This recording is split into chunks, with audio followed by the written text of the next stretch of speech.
all through the new year. Please send your check to Empty Tomb in Champaign, Illinois, or go to emptytomb.org to donate. Thank you. Merry Christmas, baby Jesus. And Merry Christmas to you too. ABC, Illinois up 7-3 on South Carolina's second quarter.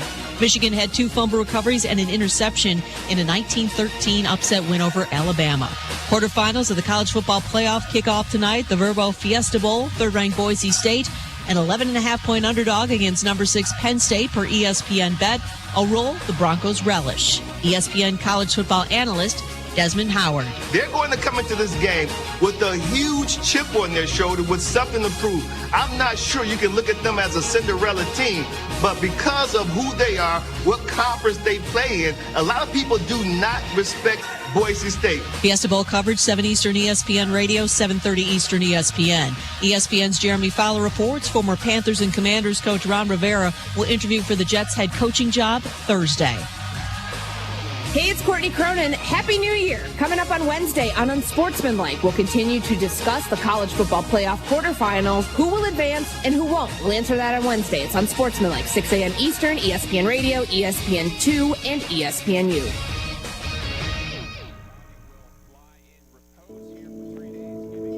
Previously on ESPN Daily. The A's are focusing on a move to Las Vegas. It just felt too immediate. It was not how it should have been presented to the mayor. It is disrespectful to string the city along this way.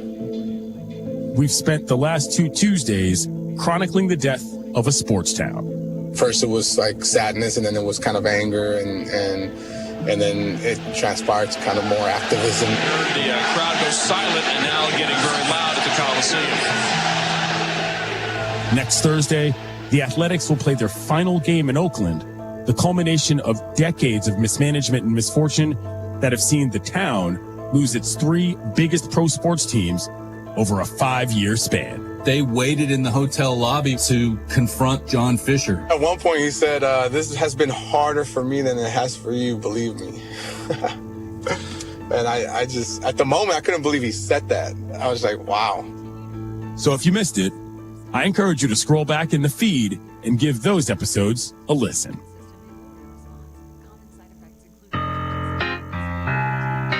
But today, we set aside all the drama between owners and executives and commissioners and politicians, and we put the focus where it belongs, on the memories and the emotions of the fans in Oakland who will soon be left behind. I've met the majority of the friends that I have today through the Coliseum. It's our home. This is all we have. There's nothing I could say to that man that could ever change his mind or his feelings about what he's done. I'm Clinton Yates. This is ESPN Daily.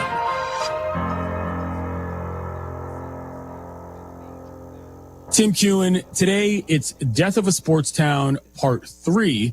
And before we get into it, let's remind the folks where we've been. Could you please give us a quick recap of our first 2 episodes, sir? Sure, Clinton. I think we've established a few things already. For one, when you look at the details of how and why the owners of these 3 teams, the Warriors, the Raiders, and the Athletics, have left Oakland or are leaving Oakland, nothing about it was preordained. Certainly there were plenty of hurdles to overcome, and getting new stadiums built wasn't going to happen quickly or easily. But despite what might have been said by certain owners and their leagues over the years, avenues existed for all of these teams to stay. They could have made this happen had they really wanted to.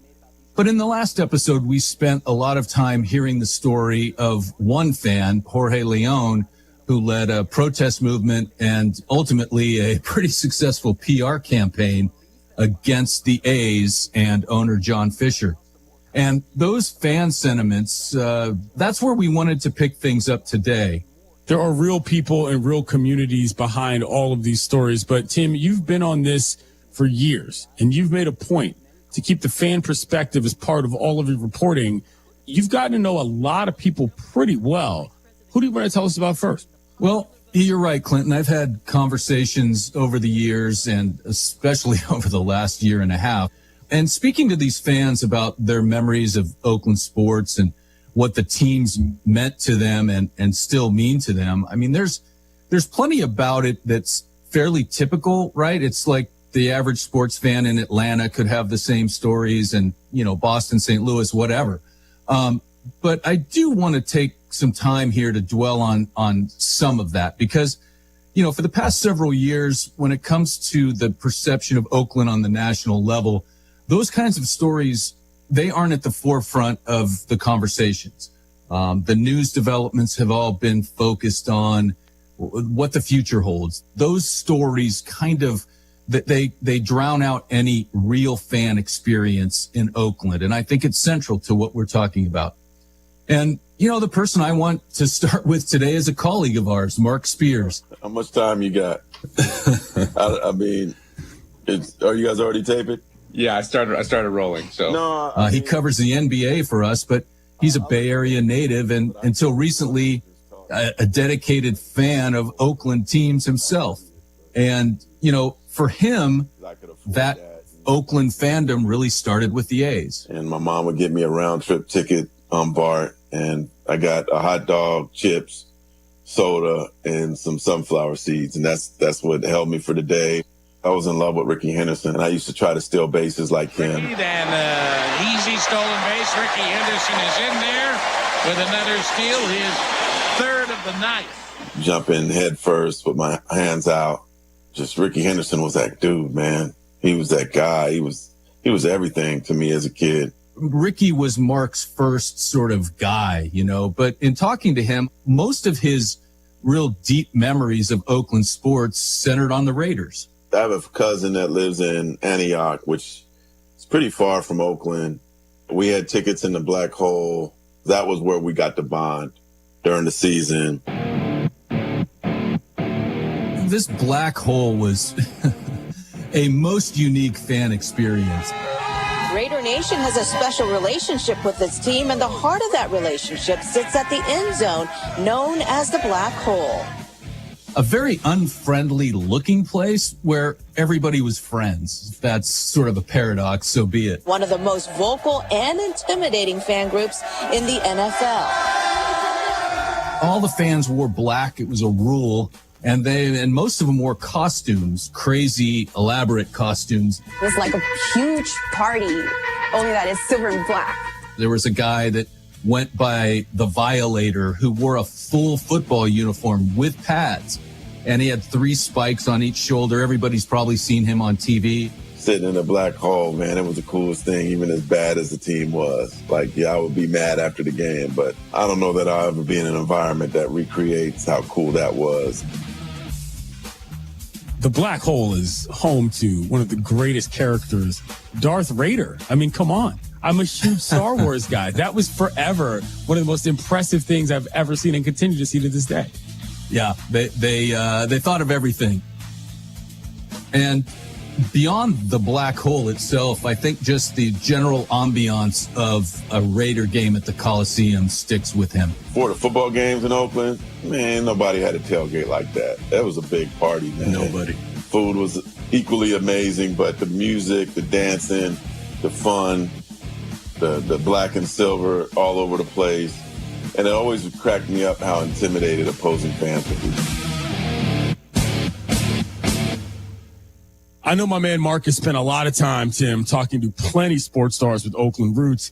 This is why we turn to a guy like him. He's so well connected. So over the years, what kind of things has he heard guys say about the decline of pro sports in Oaktown? Mark shared a wise prediction made by Oakland basketball legend Gary Payton Sr.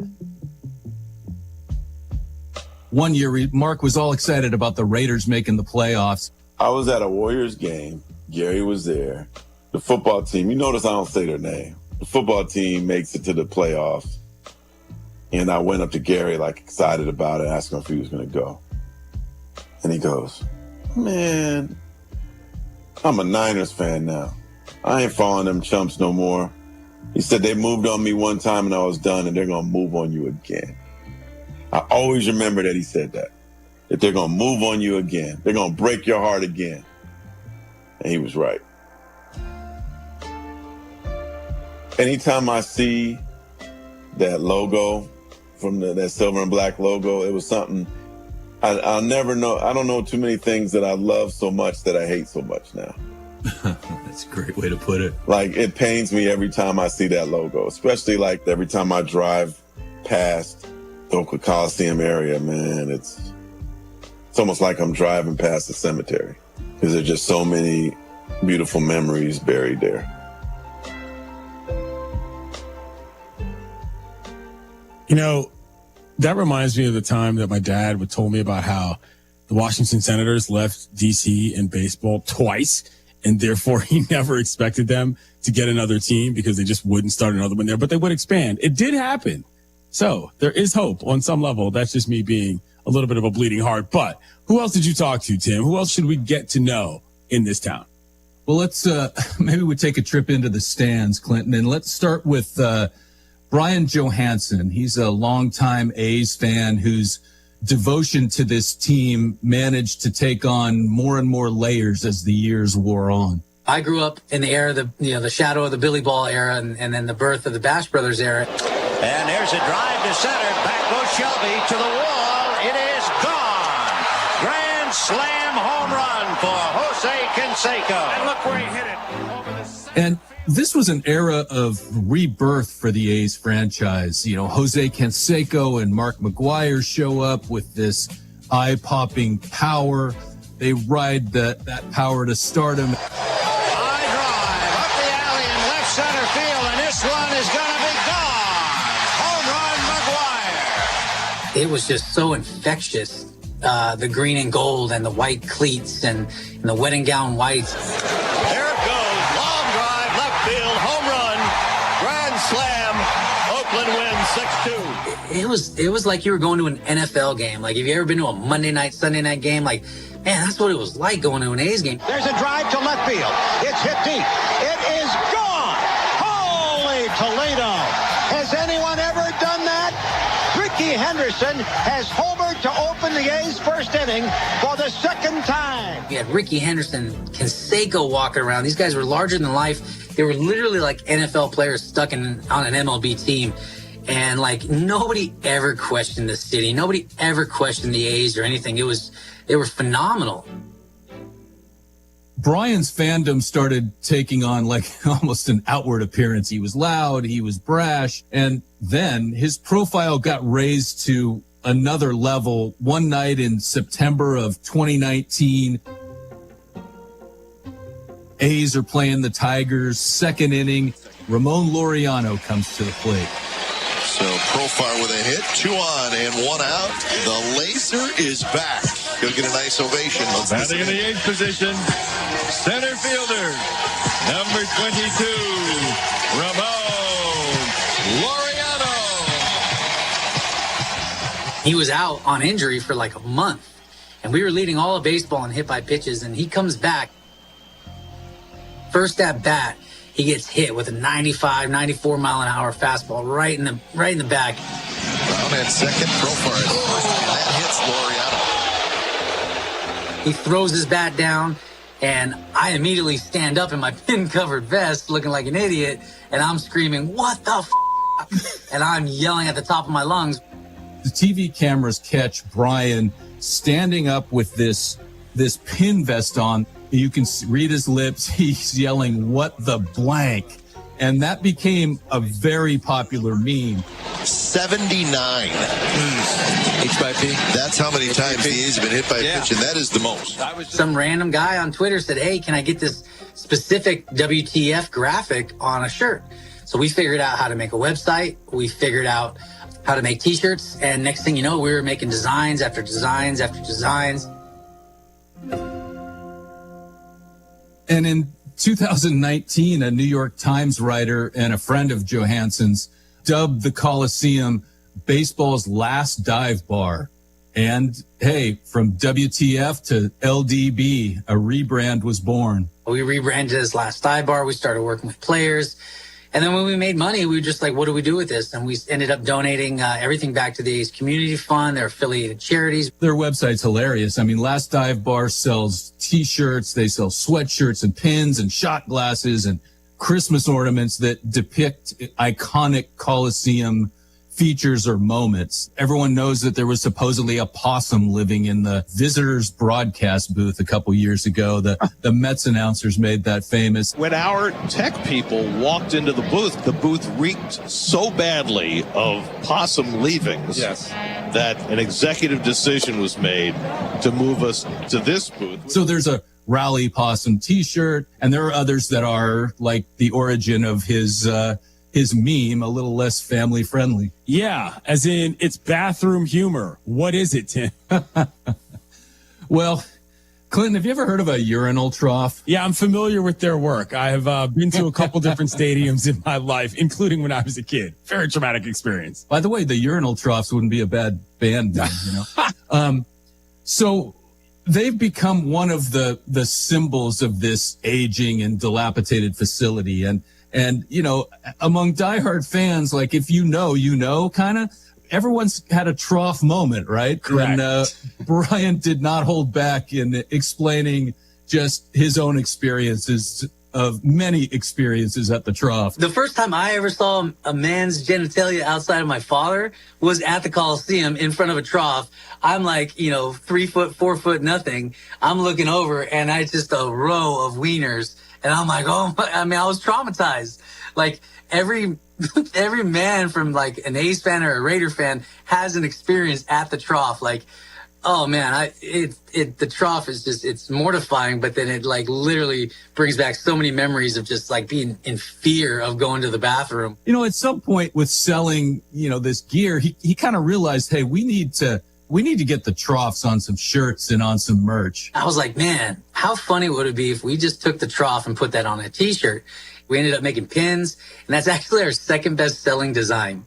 If it's ever a possibility that we can take anything out of that place, like I would love to put a trough in my backyard, put some flowers in it. Okay, baseball's last dive bar, though, it's not a real place. It's a merchandise and apparel company that Brian started. And these are relatively common at this day and age in terms of various fan bases. But the relationship between these kind of companies and the actual squads that they support is a very wide spectrum. Some are partnered. Some are kind of constantly working that conflict between what's technically legal from a trademark standpoint and what's not. In the case of LDB, how did that go? Well, for quite a while, it was great. They partnered with the team on charity fundraisers, like they had bingo night at the ballpark, I think once every homestand. They created T-shirt and gift designs for like special events. One notable one was Stephen Vogt's retirement ceremony. They had commercials for Last Dive Bar on the team streaming broadcasts. These are all things that the A's either commissioned us to do, worked with us on, but however paid for every single one of these. But according to Brian, this relationship began to fray when his company sought legal protection for the Last Dive Bar brand and their designs. They wanted to trademark baseball's Last Dive Bar, but Major League Baseball objected to their use of the word baseball. And in the end, to make kind of a convoluted story a little bit less so, Brian and his partners ended up becoming Last Dive Bar without the baseball. But he felt through this whole process that the A's, who he had partnered with and raised money for, didn't do enough to vouch for them with Major League Baseball. And I mean, as Brian tells it, the A's basically froze out Last Dive Bar. And Last Dive Bar, in turn, went from friend to adversary. And then within 6 months of this whole saga playing out, the A's announced their deal with Las Vegas. Even after that, after we got burned by them, we're still like, oh man, we were like having a hard time turning heel. And then when we turned heel, it was like, that's it. Our creative juices, we just were clawing our way through everything. This is where Brian's story starts to dovetail with that of Jorge Leon, the activist fan that we profiled in our last episode. Right. Since Last Dive Bar had done these collaborations with the A's, they had some strong relationships with people who worked for the team. And, I don't know who exactly Brian was speaking to within the team, but I've heard plenty of people say that some team employees are just as upset about the team leaving as the fans are. And so Brian started working his contacts and got all this inside information that kind of helped him kind of wage a PR war against the team. And, as we discussed last time, by the time we get to June of 2023, when the reverse boycott happened, Brian is fully aligned with Jorge and these fellow fan support group activists. They basically f***ed with the completely wrong group and the wrong fan base. The reason we wanted to share this part of Brian's story is that, it illustrates the way people perceive this franchise as operating, the way they've treated fans, and really the way that it changed on April 19th, 2023, when the A's informed the city they were moving to Las Vegas. But the roots of this go back even further. The John Fisher ownership group has really alienated fans for quite a while. The lowest payrolls in the league, doubling season ticket prices, not paying your minor leaguers, reposting a GoFundMe for one of your coaches, minor league coaches that was dying of COVID when that was really big, literally feeding players Fire Fest sandwiches. The list goes on and on and on of what John Fisher's done. So fans have felt sort of put upon by this ownership group for quite some time.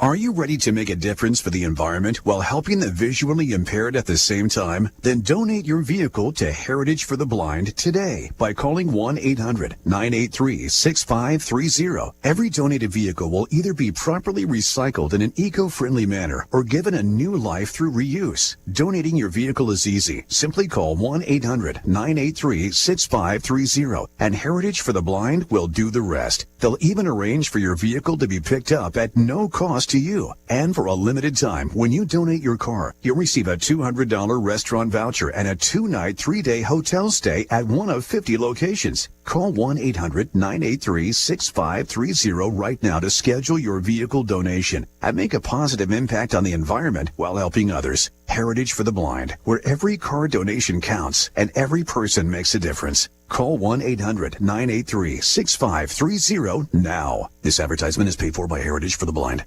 The world's largest sports book right at your fingertips. The Circus Sports Illinois app is ready for action. Now you can download, fund, and bet like a pro from anywhere in Illinois. Circusports.com. If you or someone you know may have a problem with gambling, call 1-800-GAMBLER or text ILGAMB to 833-234. Good morning, First Federal Savings Bank. How may I direct your call? Speak with friendly, real people during lobby hours. It matters when you call First Federal Savings Bank of Champaign-Urbana. A real person located at the bank. Not a recording answers your call during lobby hours. Personal, friendly service makes a difference. 217-356-BANK. Thank you for calling. Have a great day. Rated 5-star superior by Bauer Financial, Inc. Fast, friendly, and local with local loan decisions and underwriting. If you're not already banking with us, give us a try. We think you'll love it here. Member FDIC, Equal Housing Lender. NMLS 435120. There's a new showroom at Flooring Surfaces in Champaign. Choose your next floor in an incredible space filled with beautiful hardwoods, durable waterproof vinyl, elegant porcelain tiles, and the finest carpets in Central Illinois. Find inspiration around every corner. And when you need help, Flooring Surfaces offers free measuring, free design assistance, and expert advice. Visit Flooring Surfaces today at 401 Mercury Drive in Champaign. Flooring Surfaces, your first stop. From computer systems to brakes and tires too, at PDR, fixing cars is what they do. Remember, when you turn the key and the car won't run, call 367-9481 or use their dedicated text-only line at 383-0619. Additional information including repair quotes and online scheduling requests available from the website at pdrauto.com. Remember, they are what's best for your truck or car. They are PDR.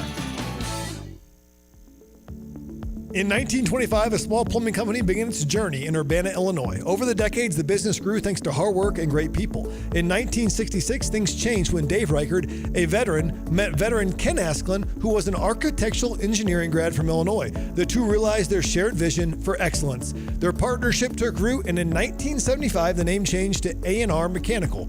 With Dave as president and Ken as vice president, A&R Mechanical expanded services, becoming the go-to full-service contractor for all of Central Illinois. A&R went from a plumbing-only contractor to a full-service mechanical contractor with their own sheet metal shop. Today, A&R is a plumbing, heating, ventilation service company with the same excellence in customer service as they provided nearly 100 years ago. Design, build, and maintain. That's what served A&R Mechanical for nearly 100 years. Find them at Lincoln and Kettering in Urbana or online at ar-mech.com. Looking for the perfect pair of boots? Come on down to Pard's Western Shop in Urbana. With an amazing selection that fits every style, Pard's has the perfect pair waiting for you the next time you're hitting the rodeo or stepping out in style. They've got great deals and sale prices on men's cowboy boots, girls' cowgirl boots, and kids' boots. And their friendly staff will make sure you leave with the boots you love. Pard's Western Shop, serving its customers with high-quality merchandise since 1968. Go see them today at 306 North Maple Street in Urbana. In a good action movie, the impossible is overcome before the happy ending. The action that started in The Christmas Story continues today. All year long, church people work through Empty Tomb to help local neighbors face situations that can seem impossible. Clothes for a job interview, a bed for a child, food to eat when work hours are cut, 1 month's rent before the first paycheck, a tank of gas to look for work, a medical need not covered by insurance. Empty Tomb connects church people with local neighbors in need. And through the research and mission match, Empty Tomb also helps church people nationally recognize their potential to help others in Jesus' name. I encourage you to include Empty Tomb in your year-end giving. You can make your check out to Empty Tomb Inc. or give online at emptytomb.org. Your gifts in December will continue the action that began with The Christmas Story and continues throughout the new year. And Merry Christmas. This is SportsCenter. I'm Christine Lisi. Plenty of college football on this last day of 2024 on ESPN at the Texas Bowl. Garrett Nussmeier with a pair of touchdown passes. LSU leading Baylor 21-7 second quarter. Michigan's defense sacked quarterback Jalen Milroe 5 times, forced a couple of turnovers. Wolverines a 19-13 upset win over Alabama. Number 6 Penn State, number 3 Boise State kick off the college football playoff quarterfinals in the Verbo Fiesta Bowl tonight. 7 Eastern ESPN Radio, 7:30 Eastern ESPN. To pull off the upset, the double-digit underdog Broncos need more than just a strong performance on the ground from Ashton Genty, says ESPN's Trevor Maddich. Instead of having just to bust through that brick wall up front of the Penn State defensive line and linebackers, if they can get him the ball out in space, either sideways or down the field, and let smaller guys try to deal with them, then Boise has the advantage in space. They're not good enough to beat Penn State 11-on-11, but they are 1-on-1. NFL 49ers got positive news on quarterback Brock Purdy. He has just a bruised elbow, no nerve damage, likely out of Sunday's regular season finale against the Cardinals. Hey, it's Courtney Cronin. Happy New Year. Coming up on Wednesday on Unsportsmanlike. Who's the NFL team that needs to shake things up the most in 2025? We'll discuss that and more on Unsportsmanlike, 6 a.m. Eastern, ESPN Radio, ESPN2, and ESPNU.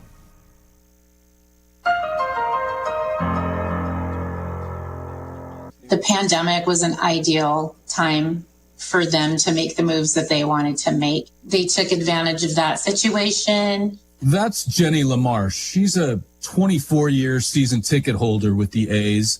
She's known as Left Field Jenny. She told me that she noticed a real marked shift in the team's approach to how it treated its fans after the pandemic. In 2019, everything was rainbows and butterflies and great. And then we come back in 22 with season tickets and doubled, if not more, the season ticket prices, which, you know, in the bleachers, we're in the bleachers mostly for a reason, because we can't afford seats behind home plate on a full season ticket.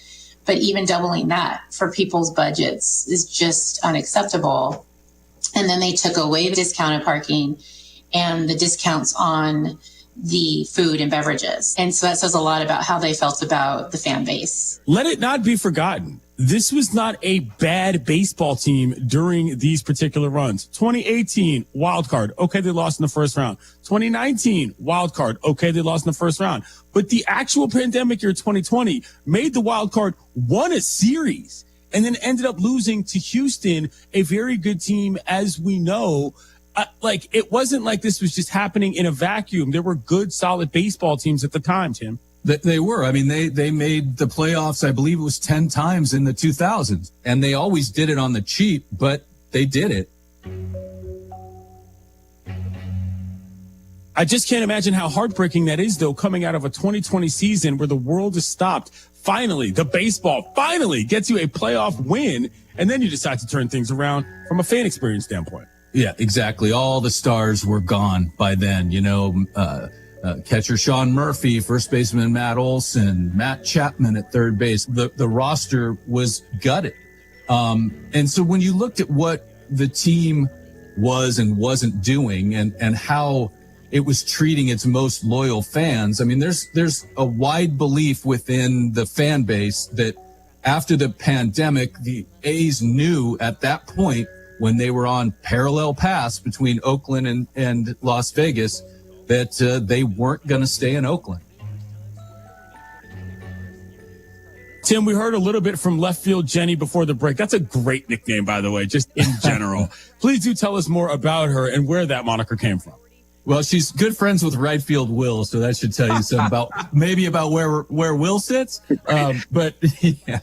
The short version of the left field Jenny nickname is that obviously her season tickets for 24 years have been in the left field bleachers. All of us that have been there for several years kind of just started adapting names. She's very noticeable. She's got big red curly hair.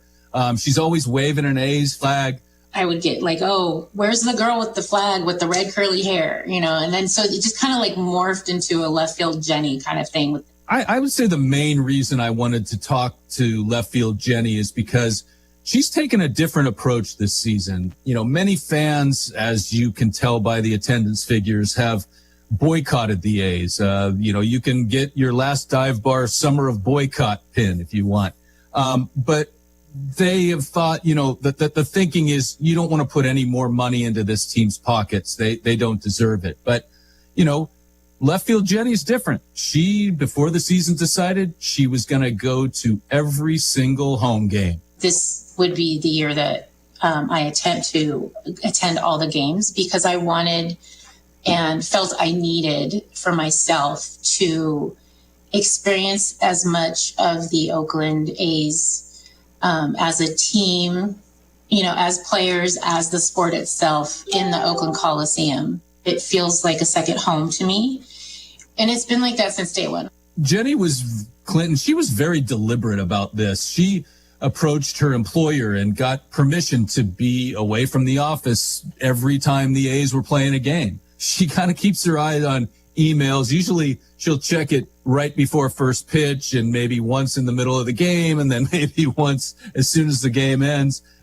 She talked about there've been a lot of unique experiences the last couple years, and one of them was this year's opening day. It was a little surreal because it was opening night and there was maybe like 4,000 or 5,000 people. At least that's what was reported. But I was still happy to be there because that's, like I said, in my heart, that's where I feel like I belong. And as it's gone on, still every day I'm happy to be there. But every day now is more, it's almost over. So it's more emotional every day. I imagine that somebody like that might get made fun of quite a bit for being so serious about, for lack of a better term, such a bum squad, never mind franchise. But she's got a pretty unique view on the joy that she expresses just being in the park. What are some of her favorite experiences there? One player in particular is cited by Jenny often as someone who's given her a lot of a joy over the years, and that's Mike Trout. And, Mike Trout came up as a left fielder. We know him as a center fielder, but when he first came up, he was a left fielder for the Angels. So he was right below Jenny whenever the Angels came to the Coliseum. And she and her bleacher friends, they're always trying to come up with some funny thing to do or some little gimmick. And they decided to have some fun with his name. Who doesn't want to try to take advantage of the name Trout and give him some grief about it? So what they did was they made these sort of, homemade fishing poles, sort of like Huck Finn fishing poles with a stick and a string. We all showed up with sticks that we turned into like mini fishing rods, and we put Swedish fish on end of them and just were yelling, "Hey, fishy, fishy, fishy" at him. And he just, laughed, shook his head, probably said, "You guys are crazy." And he was the best sport. Occasionally he'd even go over there and pull one of the pieces of candy off the string and eat it and give him a big thumbs up. And, that's the kind of interaction. I mean, that's the kind of thing she didn't want to miss this last year. I'm hearing all this from Jenny, and also just reflecting on what we've heard from everyone else you've spoken to. Even Jorge in the previous episode, when he compared the Coliseum to public plazas in Mexico. Like, there's a real palpable sense of community that comes through here. You're exactly right, Clinton. And one of the stories that Jenny tells is having been around this one family where they had a young son. I mean, I've seen so many kids born and grown up in this stadium. One of the kids used to sleep under our seats in his diapers during the games. And he just graduated from Cal and was playing football. That's something they can never take away from me. So I still have those connections to the stadium. And that's because that's where the last 24 years of my life have been. And I've met the majority of the friends that I have today through the Coliseum, through the A's being there. Yeah, I think the short version of that, and it's something that's lost on, frankly, quite a few fan bases as things like Ravings Mountain and Legacy Twitter become more and more a part of why people talk about sports at all. Is just the fun part is the people you're there with. This isn't that hard when the people are actually cool. Exactly. And I enjoy going out to the bleachers at the Coliseum. It's fun. I'm not sitting in the press box. I'm going to go out and sit with those guys. Tim, there's the people that work for the team. There's the people that are on the team. There's the people that go and support the team. But there's also the people that make the team go in the context of on the ground. And I'm referring to people who work in and around the stadium. How is this impacting them? Well, Clinton, I'd like to introduce you to Kendrick Thompson, who's known as Ice Cold Kenny Bo. I'm Ice Cold Kenny Bo. I started working at the Coliseum. I've been there for 13 wonderful years. If there's such a thing as a celebrity vendor, this is our guy. Everybody knows him. He's got a great beer call. Ice cold, ice cold. Who's thirsty, folks? Cold beers. Very good. That's the first time I've been able to do that. Not at work. He's a very happy guy. He's always smiling. And, he started going to A's games as a fan when he was like 4 or 5. His stepdad was a longtime vendor at the Coliseum and a charismatic one, just like his son. First game he took me to, and he told me I had to hold my money. He said, "You're going to hear a lot of stuff out there, and just, enjoy it, have a good time, and just make it fun for you."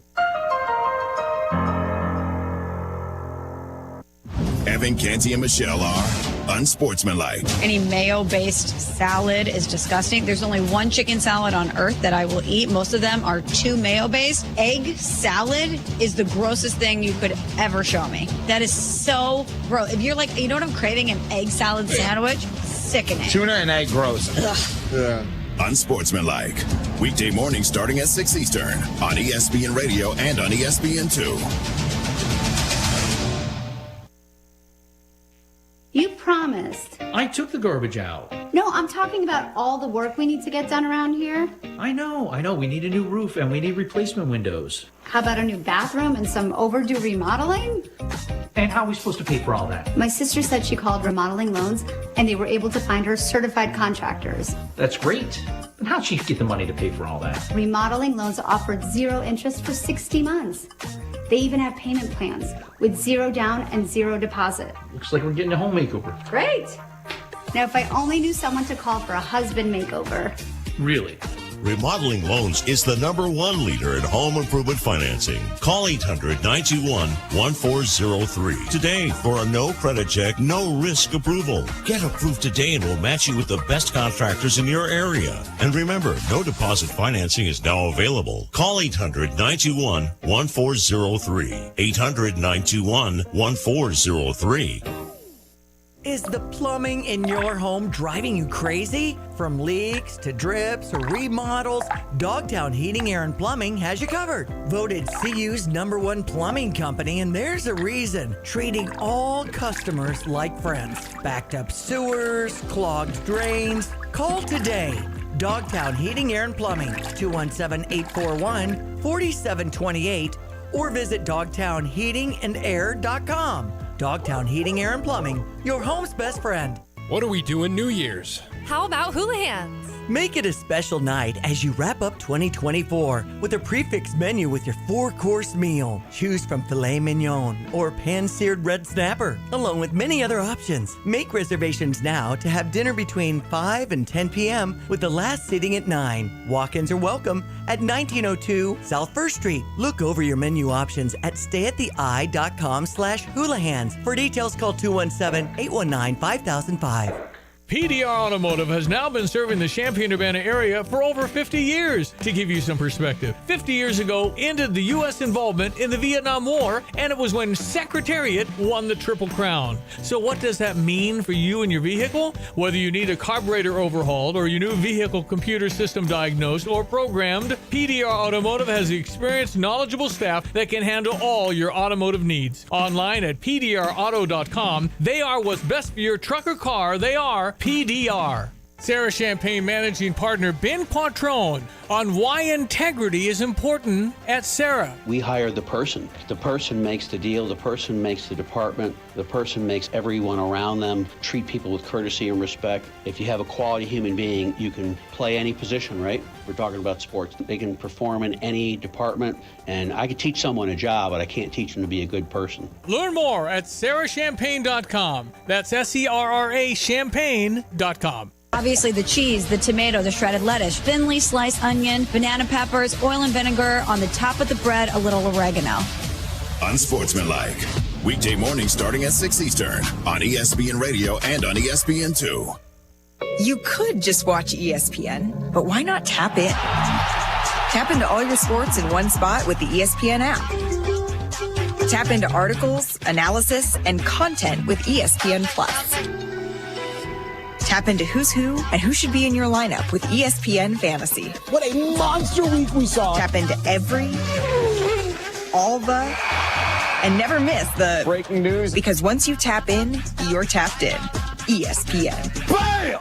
Prescriptions require an online consultation with a healthcare provider who will determine if appropriate. Restrictions apply. See website for details and important safety information. Subscription required. Price varies based on product and subscription plan. Hi, I'm Dr. Peter Stahl, board-certified urologist and senior vice president of men's sexual health at HIMSS. In my 12 years of practice as a reproductive urologist, I've helped many guys with ED, and it has never been more convenient to treat than it is right now, thanks to HIMSS. It really wasn't easy before. You had to take time out of your day, come to a physical office, and see a specialist like me in person. Now, through HIMSS.com, you can get world-class sexual health care and a full range of treatment options for ED through a 100% online process. It starts with a free assessment from a medical provider licensed in your state who can determine if ED treatment is right for you. If prescribed, your medication is shipped to you for free. So don't wait. Join the hundreds of thousands of guys who've gotten help for their ED through HIMSS. To start your free online visit and find ED treatment at up to 95% off brand name prices, go to hims.com/joy. That's hims.com/joy for your free online visit.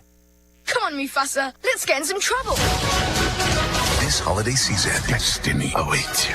You can grab your friends and experience Mufasa the Lion King in 3D. Everything the light touches belongs to me. You'll have to take it. Don't miss the perfect family Christmas movie. Knowing swimmingly, if I say so myself. Disney's Mufasa the Lion King. Oh, yeah. That looks good. Now playing only in theaters. Rated PG. Parental guidance suggested. Tickets on sale now.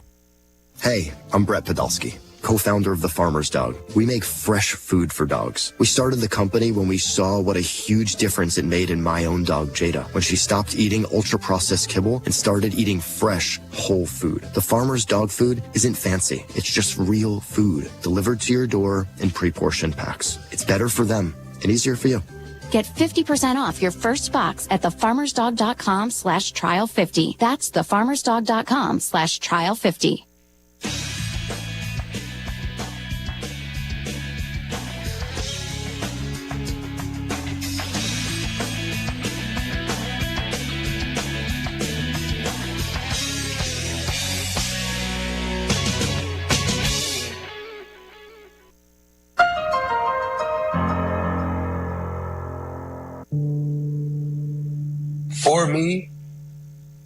it just became the love of it. Like, I never cared for the tips. I've never cared for the money. I've always told people I would do this hourly if I could, because for free or voluntary, just because I love it. For me, it's not something you just go out there, work a couple hours, make some good money and go home. And I actually enjoy speaking with fans. I enjoy learning from fans. You know, I might see a fan I know every single game, and, you know, they want the same exact beer. Having a conversation started like that, making friends outside of work, it's just more than a job to a lot of us, especially me. If it sounds heartfelt, it's because it is. And if you watched him work, you would see that attitude in practice. This guy, he's going to miss this for reasons that go well beyond a paycheck. And, you know, I asked him about the situation with the A's, obviously, with this place closing down essentially after this season. And, you know, I asked him, what about this building? What are people missing about what that Coliseum means to someone like you? They're missing the heart of it. Because it's like, we love the stadium. We don't care if it's falling apart. We know we don't care about none of that. It's our home. This is all we have. And, you know, in the city of Oakland, it's a saying, you know, Oakland can't have nothing. And this is what we have. This is the only thing that, sorry, I'm getting a little teary-eyed. This is the only thing that a lot of us have. To go to express ourselves, to go to feel free, to cheer our team on, to seeing Raiders try to make the playoffs, or seeing the A's in the playoffs with 50,000 fans there. Like, that's the heart. You know, those outside folks, they don't see what we see. They don't have the same support that we built here. You know, on the night of July 22nd, most of these Coliseum workers, whether they be vendors or stadium ops employees or even the incredibly good groundskeeping crew, they were told by the A's in an email that they will be out of a job at season's end. And this comes after an already big decrease in the workforce over the past couple years to account for the lack of attendance. A lot of things are going to be lost. It's 3 sports teams. You can't change that. The kids, where are they going to have to go to? What's going to happen afterwards? In my opinion, I really don't think it's good, because where are these people going to work? Where are the concession workers that's been there for 40, 50 years going to go? That's heartbreaking. That said, Tim, as we get closer to the final game at the Coliseum, something that I don't want to say looking forward to attending, but will be honored to be in the place for, considering how historic it's going to be. What kind of headspace is everyone in the Bay in right now? Well, you know, it's the fans I talk to say they kind of have these milestones, you know, like these pins on a timeline, and one of them was September. Like they said, September hits, this is going to be real. We're going to have less than a month of A's baseball left. And, you know, I tried to get a sense of where people are. And, you know, obviously everyone's at a different place with the pervading sense that everyone is sad, right? I mean, that's mainly they're sad or they're angry. You know, when the team announced that it was moving temporarily to West Sacramento, or Sacramento, it's actually in West Sacramento, but they, you know, I was there at their press conference, and I talked to Dave Kaval afterward, and he said to me, the rest of this season is going to be dedicated to celebrating the team's 56 years in Oakland. And so, you know, I wanted to ask these people, I wanted to ask people like Brian and Jenny, like, what are they seeing? This celebration that he talked about, what are they seeing as they get close to the end? Has it felt like a celebration to you? No, not at all. There's been absolutely zero celebration. It's like they haven't touched it with a 10-foot pole. They won't touch it. They won't at all try to figure out some sort of way to leave with a little bit of grace or dignity. So what you see in the ballpark, Clinton, right now, the only way you really know that this is the end of something is by, you know, video montages of history on the screens before games that don't ever address directly the end of baseball in Oakland. They'll bring some alumni in on Sundays and they'll sign autographs for an hour and then they'll throw out the first pitch. But, beyond that, you really wouldn't be able to tell that this is this epic event. I don't see that as celebrating Oakland, like Oakland itself, the time here in Oakland. They're not living up to that end of the deal at all. If you had, say, 30 seconds alone with John Fisher, what would you tell him? Nothing I could say here. Like, this has been our lives and you're pulling it out from under us. So we just want an explanation why you couldn't make it work, why you couldn't stick with that plan when everything was kind of finally coming together. If I had 30 seconds alone with John Fisher, what would I tell him? I would tell him just to stay in Oakland. Don't leave. Think about what you're doing to us. Think about what you're taking away from these kids. Think about all the workers that that have been faithful and loyal. Build and keep building. We just had 50,000 people. 50,000 in the playoff game, the most ever. So why not keep that same team? Why tear them apart the next year on purpose? There's nothing I could say to that man that could ever change his mind or his feelings about what he's done. He said it himself. It's been harder for him than it is for anybody else. You can't change a person's mind that thinks like that. There's definitely passion there. Different people express it either less or more colorfully. But I do think that the sentiment is like, we've done everything to try to show our loyalty. Where's yours? So those sentiments that these fans will leave with is just ushering in what is about to be probably the messiest relocation of our lifetimes. The A's are going to play 3 years in a minor league stadium in Sacramento starting next season. They've got this deal to build a ballpark on 9 acres in Las Vegas. That is still up in the air. That deal is not complete. They don't have their financing out. They don't have complete renderings of the stadium. To throw the Vegas metaphor out there, this is a real gamble, what John Fisher and the A's are doing. And I think the question that we have to ask is, when you look at the financial side of this, and when you look at all the challenges inherent in relocating not once, but twice in 3 or 4 years, does this make sense? I think this is an absolute own goal for John Fisher, right? He has really managed to seize defeat from the jaws of victory here. I will be very surprised if John Fisher comes out happy from whatever this deal works out to be, whether it's in Las Vegas or Sacramento or someplace else. That is where we will leave it until next time, Tim. Thank you, sir. Thank you, Clinton. As we were wrapping production on this episode, we received a response from the Athletics.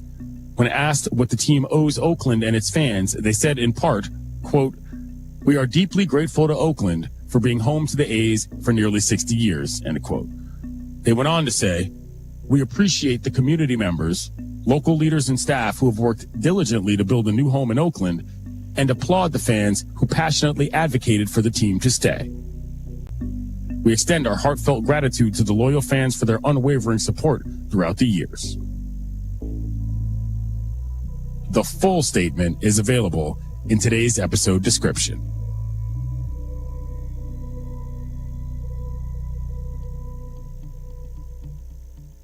Death of a Sports Town Part 4, which examines whether this move will actually benefit the A's, will publish in this feed next Tuesday, followed a week later by our on-the-ground report.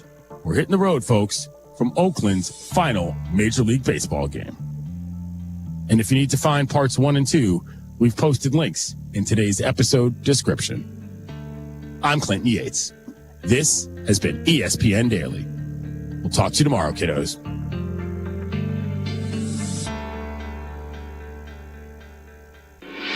You have cancer. There's nothing you can do to prepare yourself.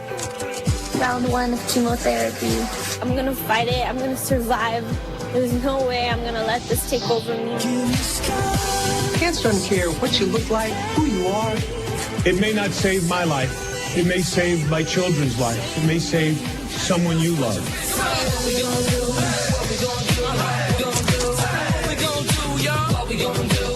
You ready to get this cancer about you?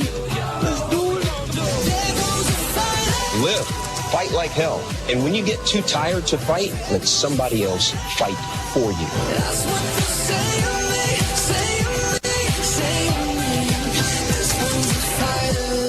Because of all the donations, mine is one of the lives that's been saved. 1, 2, 3. Never give up. Don't give up. Don't ever give up. Visit v.org/donate.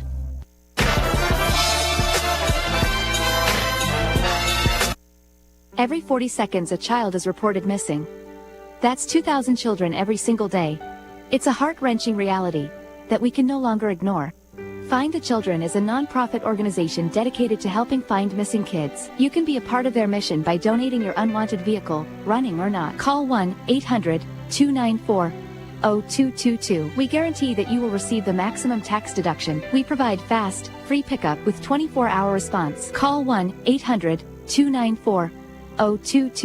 Find the Children provides crucial resources to help find missing children and educational materials to teach kids how to recognize and avoid predators. Our recovery programs have a proven track record of reuniting kids with their families. It's time to act. Donate your unwanted or unused car. Help us build a world where every child is safe. Pick up the phone and call 1-800-294-0222.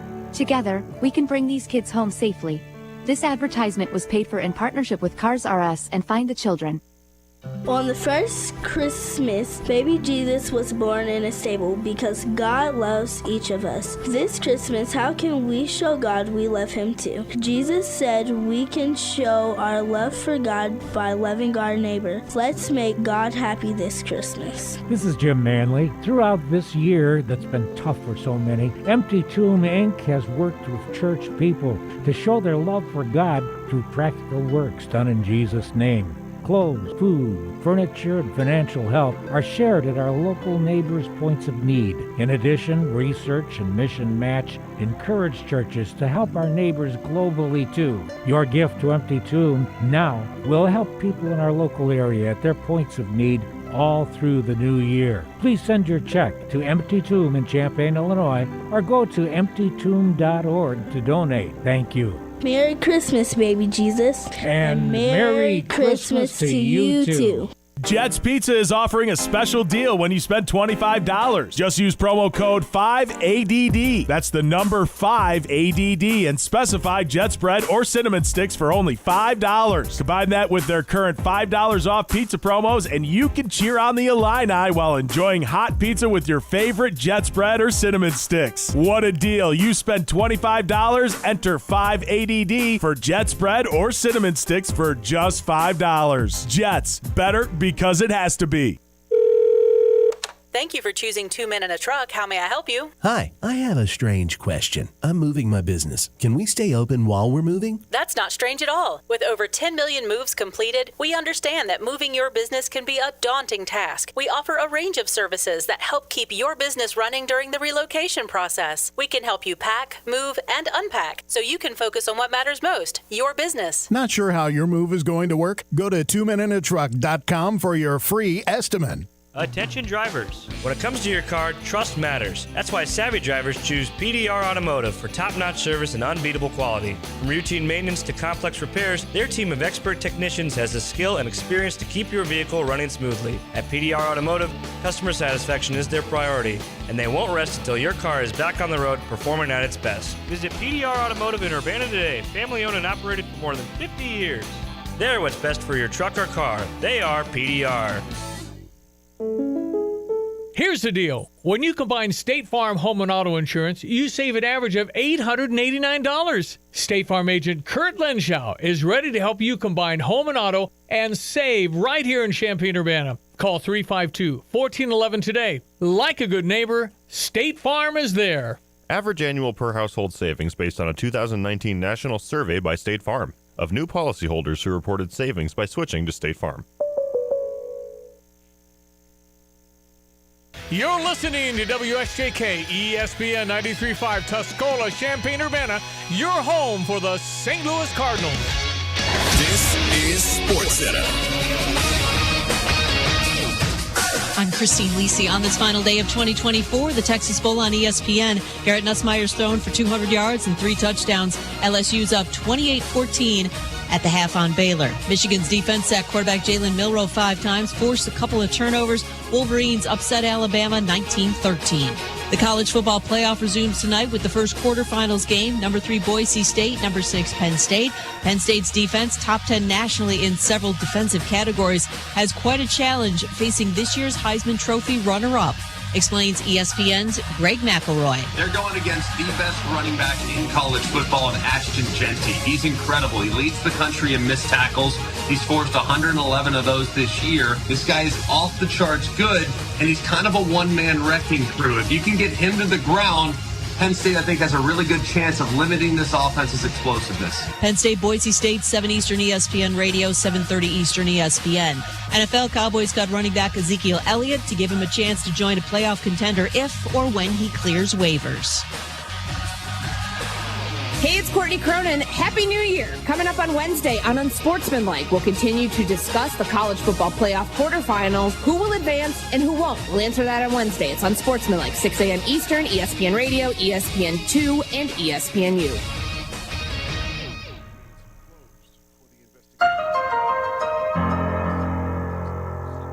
Tim, you noted what we are setting out to do here as an assignment is unpack the death of a sports town of Oakland, California. And I think that for a lot of people, Oakland over the years has become sort of a signal of what can go wrong. But at the most base level, how did Oakland come to be a sports town to begin with? Well, as a professional sports town, Clinton, let's start with a building. Let's start with the Oakland Coliseum. This entire saga could be told through the point of view of this massive concrete on the side of Interstate 880 in East Oakland. It's kind of like if walls could talk, right? What would those walls in that ballpark tell us? And the irony is that the current terrible state of that ballpark is often used by owners and leagues as a big reason why 2 of those teams either have left or are leaving. But that building, weirdly, is the main reason that those teams came to Oakland in the first place. It was built to lure sports franchises, and it definitely worked. I mean, the Raiders were first in 1960. They were a founding member of the AFL. And, you know, the idea of the AFL was kind of like, airlines that fly into regional airports, right? You don't fly into San Francisco, you fly into Oakland. So that the AFL knew that they couldn't compete head to head in cities that had NFL teams. So they went to sort of satellite cities. Oakland was that team to counter the 49ers. But at that time, you know, the Bay Area was booming. This city was untapped potential, so it made sense. You know, the A's were next. It's kind of amazing that they stayed in Oakland as long as they have, because for the better part of that franchise's history, they have either threatened to relocate or claimed they were going to relocate or talked about going somewhere else just from the start almost. And I think, quick sidebar, people don't realize that franchise is the most moved in the history of the major leagues. Yes, and and the crazy thing is it's all been for different reasons, and it's all been done by different people. But they came to Oakland, the A's did, in 1968, 10 years after the Dodgers and the Giants broke the West Coast barrier by moving to Los Angeles and San Francisco. And, you know, they came to Oakland the same reason that the Raiders did. And this booming city with this big old stadium that had no baseball team in it. Everybody knows that look of the Raiders playing football on a baseball diamond, but there's also the Warriors, who clearly did not play in the Coliseum, but they have their own specific history. They do, Clinton, and it is just intrinsically tied to those other teams, because the Oakland Coliseum Arena, as it was known, opened in 1966 on the same grounds as the Oakland Coliseum ballpark. But, you know, it was this new modern facility that just completely outshined the Cow Palace, which is where the Warriors were playing in San Francisco. And in 1971, the Warriors moved to the Coliseum Arena, now known as Oracle Arena, and they became the Golden State Warriors. So it's worth noting that we're talking about a broad scope here. We're talking about 1960 to 2024. So it's 64 years of sports history in this town. And for about 35 of them, all three teams were playing in the same complex, sharing a parking lot. And for 52 of those years, there were at least two teams in the same complex, the Coliseum complex, which, if you're a media member, you walk in through the same gate to get to both places. There were times when you could go to an A's game in the afternoon and a Warriors game at night and never go outside the complex. It was like the most modern complex, perhaps, in sports. And I think, as you'll see, this story is as much the story of those two buildings, that Coliseum complex, as it is the story of any of those teams. We got NFL stadiums being named after credit unions these days, and a place called the Cow Palace once existed. We used to be a proper country, Tim. Anyway, so it did. And Wilt Chamberlain roamed that Cow Palace, Clinton. Come on, where it happened. Anyway, Oakland has a place, if you haven't spent any time there or don't know anybody from there, in itself as just a municipality is worth investigating in terms of what we know about it. What did teams find so appealing about the location as well as the facilities? You ready for another ironic point here, Clinton? I am. There was a time when multi-purpose stadiums were actually state-of-the-art. That's what people wanted. Team owners, this whole process was so simple for them. You'd have a city build you a big concrete circle, put a football team and a baseball team inside it, and just go about counting your money. You know, we had Three Rivers Stadium in Pittsburgh, the Vet in Philadelphia, Fulton County in Atlanta. And compared with those, the Coliseum was a marvel for a number of reasons. One, it was a great location, and it still is a great location. It's right off the highway. It's got a BART station on site. It's right near the airport. It's an economically vibrant region. And as an added plus, for a long time, there were iconic ice plant growing behind the outfield bleachers and unobstructed views of the beautiful Oakland Hills. And, you know, beyond that, the city and the county, which owned that property together, half each, they provided all kinds of support for these teams. So the owners had a government on their side, and they had this fan market that, you know, I like to say that Oakland is like a Smoky Jazz Club and San Francisco is like the Symphony Hall. And the people in Oakland, they didn't want to go to the Symphony. They wanted to hang out with, you know, with people that rooted for the A's and the Warriors and the Raiders and tailgated in the endless parking lot of the Coliseum.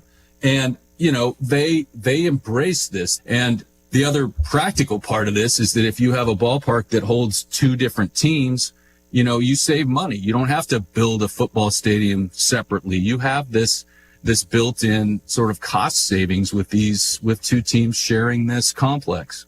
Riverfront Stadium in Cincinnati also on that list of places that, well, that was what sports looked like in the 70s and 80s to a lot of people. But all of that infrastructural stuff is great. But if there's no rings, if there's no trophies, it doesn't really matter.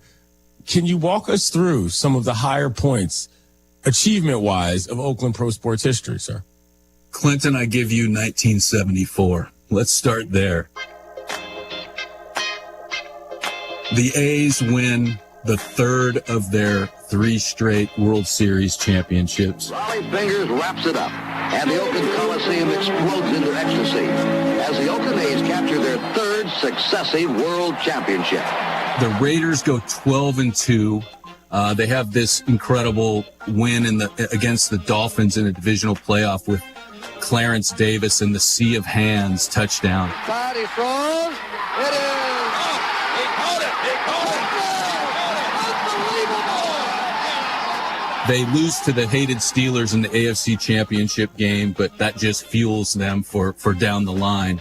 And the Warriors in 74-75, they win their first title in the Bay Area. The ball game is over. And now the Golden State Warriors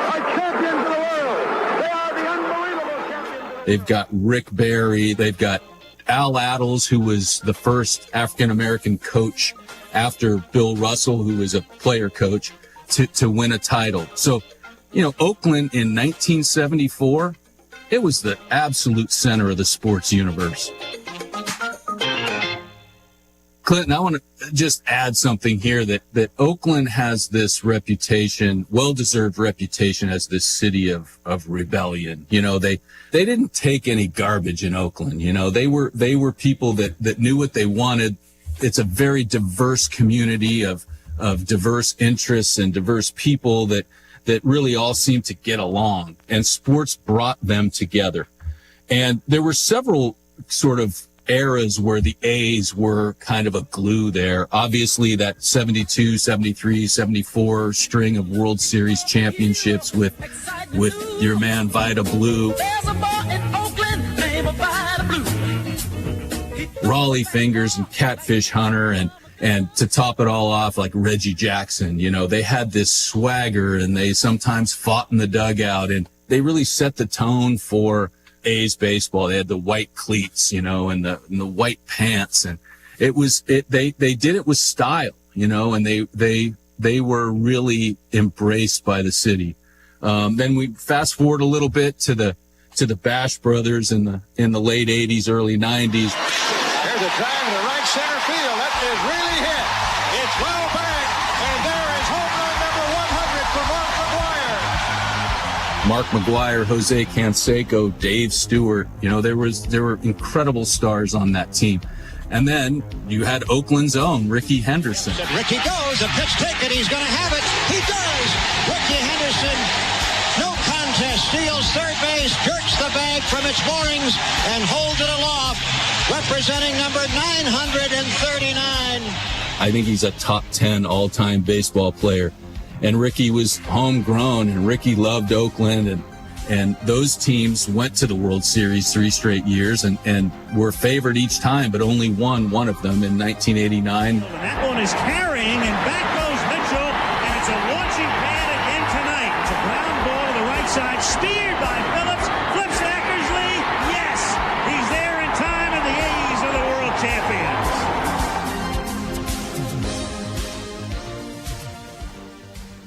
You also had sort of the Moneyball era, the early 2000s, where, Billy Beane was putting together these teams out of, beaks and claws that would end up, winning 95 to 100 games and always losing in the playoffs. As Billy's famous line, "My doesn't work in the playoffs," came up about the third or fourth time that team failed. But there were good years, there were bad years, but these fans were loyal. They were loyal to all those teams. And, for the purposes of our discussion right now, they were loyal to the A's. When that team won, people showed up. The Dubs era obviously was sort of the last dominance that we saw in the Bay Area of pro sports teams. It's hard to describe what that was like, not just for people from Oakland, but for everybody in the Bay. They were, I still say, that is the best basketball team I ever saw with my eyeballs. Yeah, I think the word that makes it is is team. Curry with a hook pass to Thompson. They're working around. That first iteration of the Splash Brothers, they were so rhythmic and graceful and shared the ball.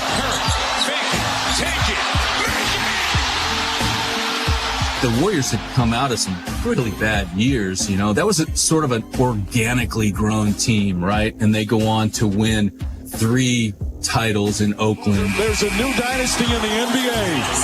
The Golden State Warriors champions once again, back-to-back titles, 3 in 4 years, and the latest with a sweep. They just had that city in the palm of its hand. Oakland, I think above all, if you wanted to categorize it as a sports town, you'd first and foremost say it's a basketball town, and it's a very smart basketball town. That arena was filled with people that didn't look like the arena across the bay does now. People could afford tickets, and people that just were that loved basketball more than they loved, taking selfies of themselves next to the concession stands. I mean, these people, They always cheered at the right time. They always booed at the right time. You know, it was a party every night. Curry again.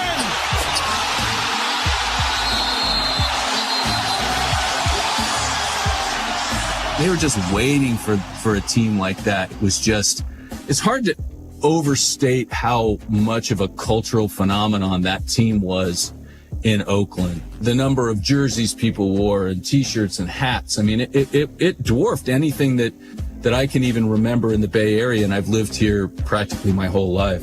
Tim, you've been there all of your life for the most part. When you look back at the timeline that brings us to present day, when did you first start to think there might be concerns about this place in terms of teams that want to stay here and whether or not they'll be able to? Well, Clinton, I think it's always been sort of a problem of perception. And I think the first person that sort of threw that perception out there and had it gain traction was Al Davis.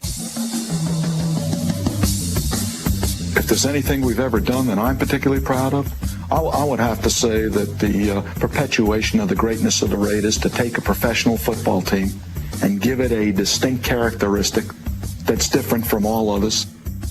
Al Davis was sort of a throwback, right? I mean, he's an owner that his business was not oil or hardware or pharmaceuticals. His business was football. He owned a football team, and that's all he did after he coached. And he had this, you know, everyone knows the just win, baby mantra. Just win, baby. Well, it permeated his entire being. Winning football games was all that mattered to him, except for the part about making money in order to be in a position to win more football games. He never lost sight of that. And as kind of a side point, I would contend that no owner and no team ever embodied the ethos of its community the way Al Davis and the Raiders did in Oakland. I just feel like he was the ultimate football rebel in this ultimate crucible of rebellion. And he was revered for that. Around the country, he might have been hated. In Oakland, he was just loved. But he grew restless in Oakland. He felt like there was more out there somewhere else. He wanted, you know, in the late 70s, he started talking about upgrading the Coliseum and about needing this more money through suites, which was a relatively new concept. I think the first time that luxury boxes were introduced was at the Houston Astrodome, you know, in the mid 60s. So we're just 15 or 20 years into the life of this Coliseum, and he's already sort of calling it outdated. You know, he wanted amenities. He wanted more control.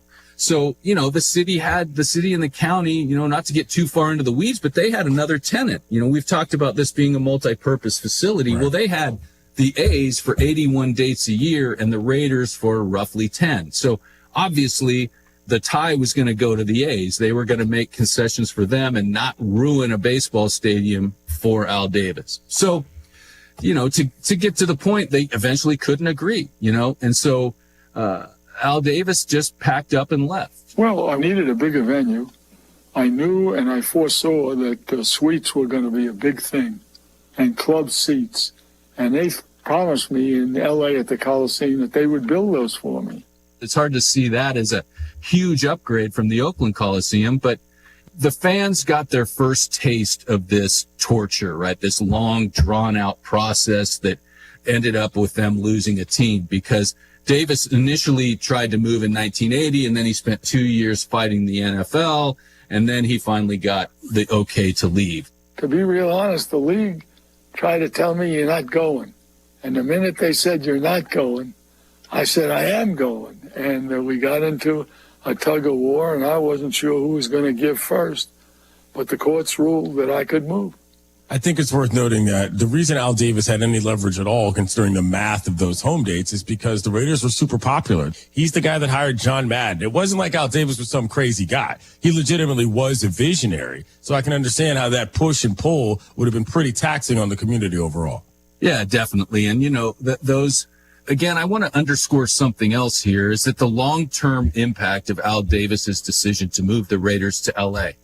I mean, the way he went about it, and the way he painted local government as not only uncooperative, but unwilling to give the owners what they wanted. He was the first person to do that, and he proved to be not the last one to do that. It was precedent setting, and he managed to create a perception that other owners were more than happy to promote. And because Davis actually left and Oakland lost the Raiders, initially for just 13 years, it really kind of created and cemented this unfair idea that Oakland is a bad place for big time sports. You know, sliding doors moments, splits in the multiverse moments, whatever you want to call them, they abound here. There's so many stops along the way where a decision maker or a group of decision makers were considering one option, but ended up going with a different option. And in retrospect, almost every time that decision made it harder and harder for the teams and the city to maintain their partnership. Can you explain how that played out? Yeah, I can. I think, you know, it's sort of easy to see it in retrospect, right? We look back and see, okay, well, this begat that. And I think that, you know, the fact that, you know, Al Davis couldn't get everything he wanted in Los Angeles either, right? So in 1995, he's back in negotiations with Oakland. There was a council member, famous Oakland City Council member named Ignacio de la Fuente, who went to bat for Al Davis and essentially helped push through this plan that would bring the team back, and included building what is now known as Mount Davis, which is a monstrous third deck in the outfield of the baseball stadium that ran parallel to the football stadium. So these were good football seats and impossible baseball seats. And it changed the whole dynamic of the Coliseum.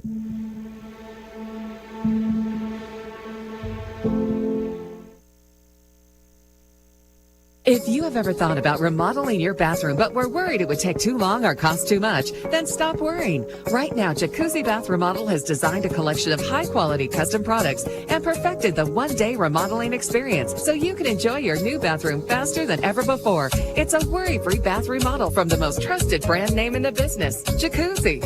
A jacuzzi bath system fits in your existing tub space. It's a no-mess installation with an amazing style selection, factory-certified installers, and a limited lifetime warranty. Call 800-717-4599. That's 800-717-4599 right now and get 50% off installations with no interest and no payments for 12 months. Replace that old bathtub today with a walk-in shower for a safer bathing experience. If you have lived in your home for over 15 years, it's time to remodel your bathroom. For a virtual or in-home appointment, call 800-717-4599. That's 800-717-4599. 800-717-4599.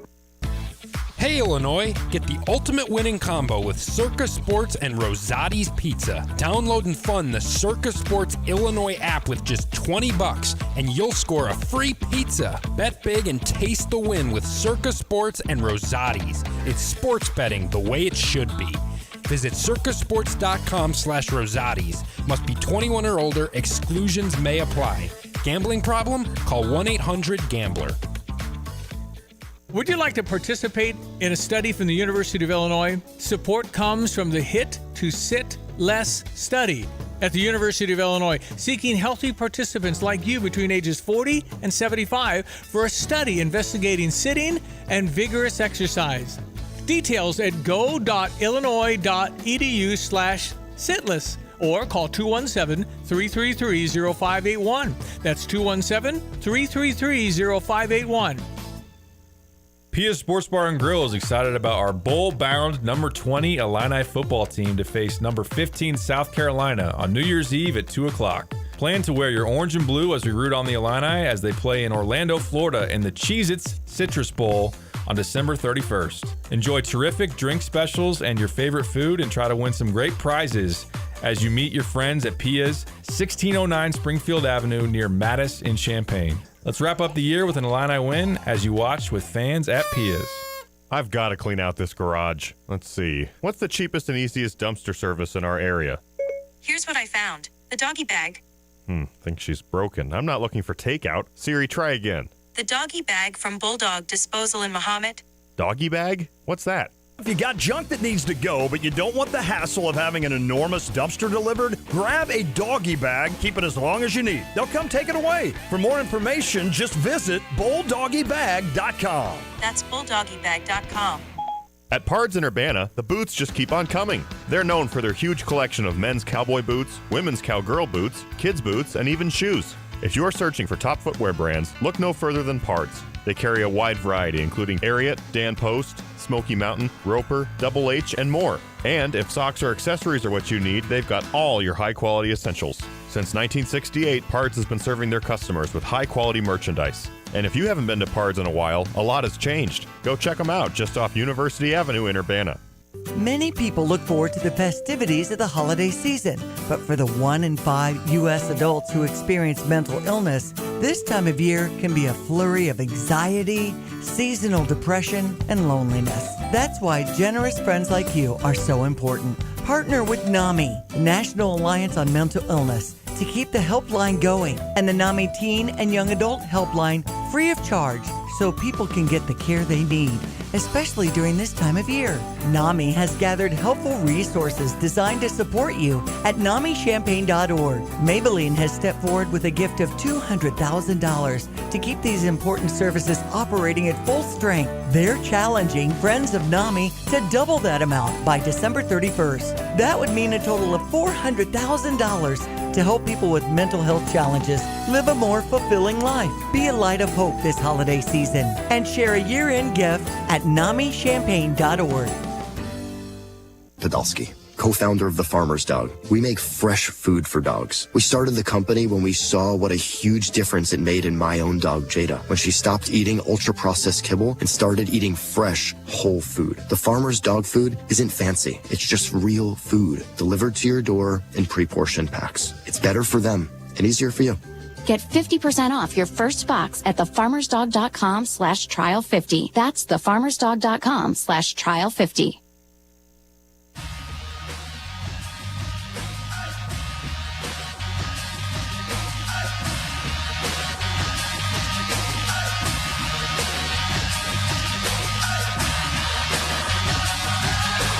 This is SportsCenter.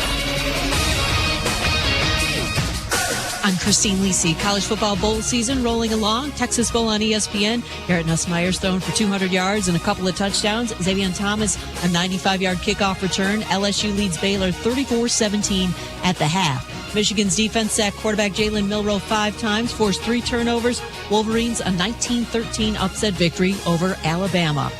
College football playoff quarterfinals begin tonight. Third-ranked Boise State, number 6 Penn State in the Verbo Fiesta Bowl. The Nittany Lions defense needs a certain philosophy going against Heisman runner-up Ashton Jeanty, advises ESPN college football analyst Tom Luginbill.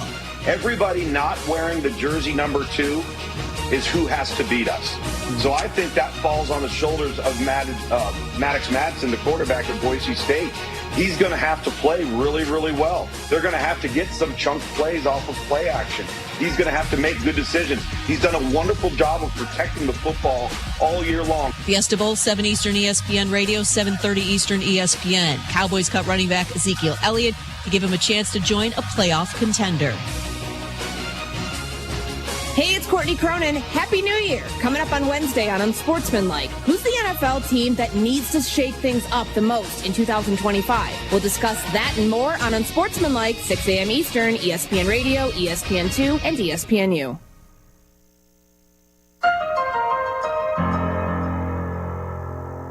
You know, I mentioned earlier about what this ballpark looked like before. And there were the ice plants I mentioned and the views of the hills, but let's put a little bit finer point on it. I want you to try and picture what this looked like. So you would come out of this vast parking lot, you'd walk through the gates to the stadium into this massive concrete building. But what would play out before you was, first of all, the greenest of grasses, right? The contrast with all this gray concrete and this green grass that was always just meticulously maintained, even before that became the norm in Major League Baseball. But you'd have that, and then you'd look out towards center field and you'd see this semicircle essentially of ice plant and purple and red and yellow flowers popping out. And then beyond that, you would look out and you would see the purple hills of Oakland in the background.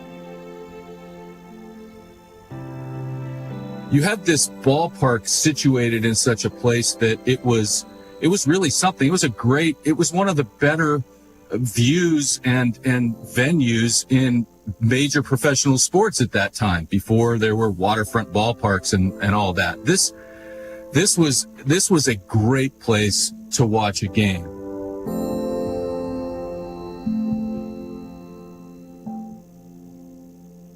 And then Mount Davis was built, and that view was completely obstructed, completely lost. And this was all happening. This was being built while the A's were actually playing. And so they were like actively destroying a baseball park while there was a game being played, day after day. Remember, this was one of the sticking points for 13, 15, almost 2 decades earlier, when the city and the county let the Raiders leave. That there was always this discussion about capacity and how they would get it, but they didn't want to destroy the ambiance for baseball. A decade later, they caved. The city caved into Al Davis, and they lost a baseball stadium that was always comfortable and welcoming. Al Davis got his luxury suites, he got bigger capacity, but he destroyed the park in the process. But Clinton, as bad as that was, the bigger problem was the financial aspect of this. The city and the county, which again each owned half of this property, they took out giant loans to pay for the construction of this. I mean, we're talking $350 million when it was all said and done. And they were doing that because they believed the projections that they got from Al Davis and the Raiders that said all these new seats would bring in big increase in revenue, and for both the team, of course, and for the city. But, a key part of this was something that was relatively new at the time, which was personal seat licenses or PSLs. This was like a new sales strategy teams started using in the 90s. And what it meant was that you had to essentially put money up, as a lot of money, as much as $4,000 per season, just for the right to be a season ticket holder. So that was this newfangled way that these teams decided that they would be able to raise money and get a lot of it up front. But the problem is that only works if everyone buys in. It's a supply and demand, right? So if you create this 75,000 seat stadium and you can only sell 40,000 seat licenses, then you've got 35,000 seats that are going at single game prices every week. Who's going to buy that personal seat license after that first year when they know that they don't have to? They can go to every game without doing that. And you've still got these fans who are jaded. This team had left once before, so it was doubly hard to convince these people to fork over this much money up front for a product that they weren't sure was committed to them.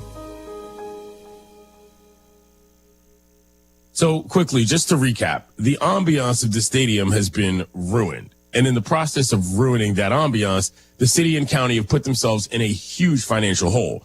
Knowing that, Tim, it's not really hard to imagine how this all goes south.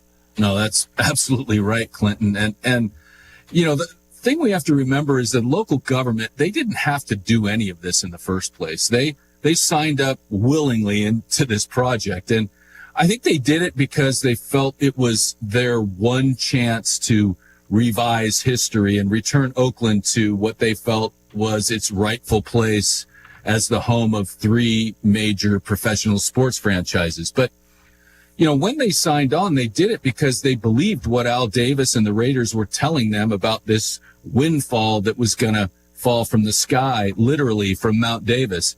And I would imagine in retrospect that many of them wish they'd been a little more skeptical and done a little bit more research on those projections, but they weren't and they didn't. But, let's look and take stock of what this means for what would come next. The city and county had to pay $20 million a year to retire that debt. Back when they were really in bad shape, both financially and at such a loss with this stadium, I mean, they had to cut essential services in the city, like police and fire, like really essential stuff to make it happen. And that means that they obviously didn't have any extra money sitting around to pay for the next stadium idea that came from the next disgruntled owner down the line. So you've got the ballpark that people don't like because you've ruined it. How do you think that's going to work out when they start complaining that the ballpark is the reason people don't buy tickets and come to games? I mean, when they start saying that without a new stadium, they can't compete with other teams in the league, then what's going to happen?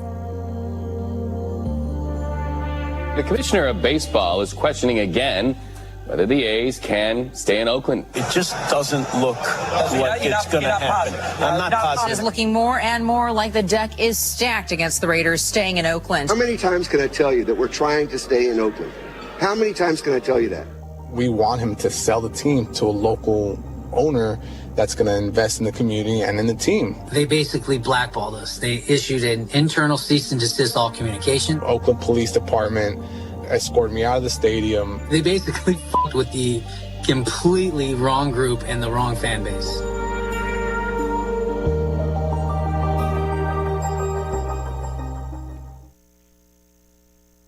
Individuals and businesses with tax problems, listen carefully. Do you feel like you're losing control of your finances? If you owe over $10,000 in back taxes or have unfiled tax returns, we can help you take back control. The IRS is the largest and most aggressive collection agency in the world, and they can seize your bank accounts, garnish your paycheck, close your business, and file criminal charges. Take control of your tax problem now by calling the experts at U.S. Tax Shield and take advantage of the Fresh Start program and new laws that may allow us to negotiate a settlement for the lowest amount possible. Our team of tax attorneys and enrolled agents can stop collections and get you protected so you can take control of your financial future. U.S. Tax Shield offers a price protection guaranteed quote to get you protected today. U.S. Tax Shield is A+ rated with the Better Business Bureau, so call now. 800-687-5192. That's 800-687-5192. U.S. Tax Shield. 800-687-5192.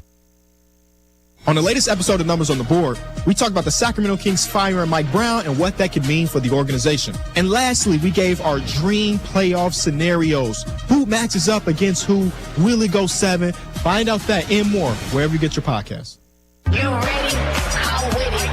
SEC Men's Basketball, Saturday on SEC Network. Let's get it. First, 12th ranked Oklahoma visits 5th ranked Alabama in Tuscaloosa. But the slam by Moore. Then, a rivalry renewed as Texas faces 13th ranked Texas A&M.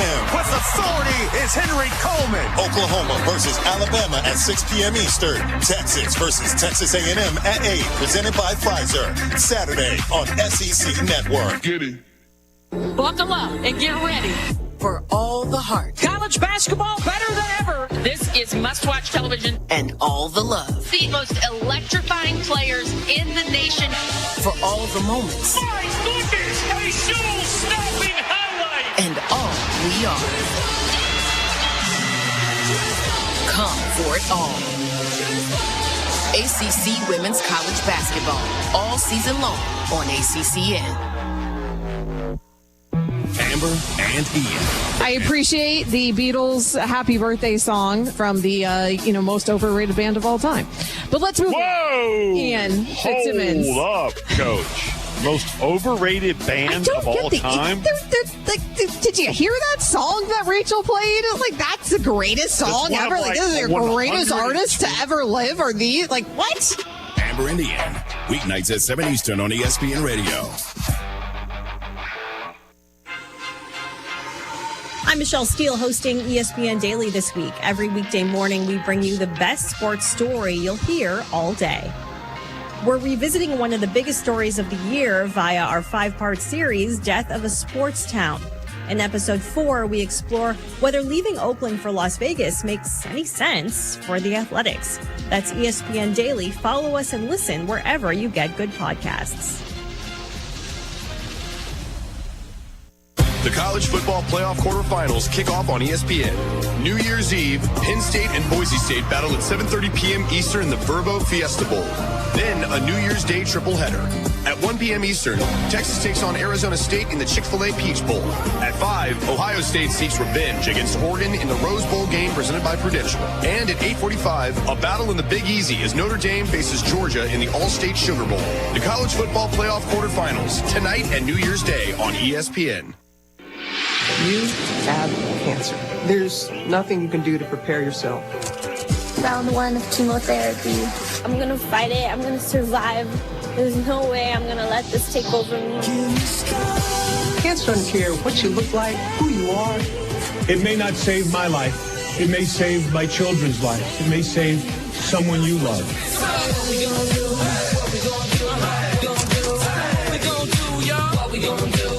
You ain't get this cancer about you. Let's do it. Live. Fight like hell. And when you get too tired to fight, let somebody else fight for you.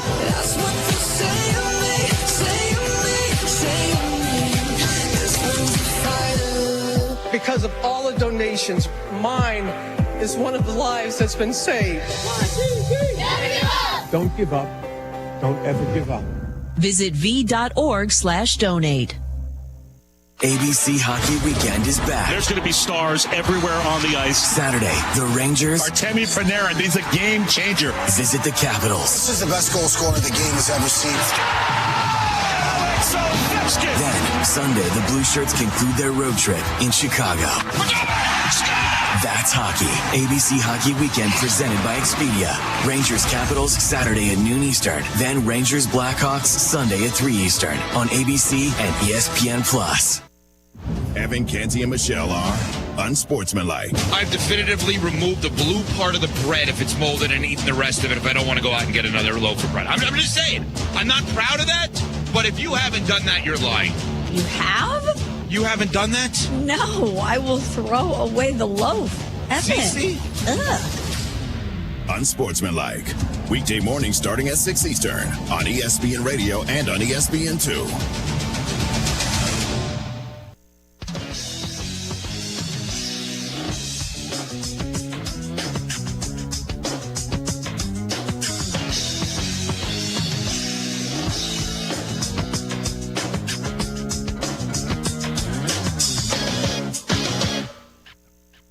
This is ESPN Daily.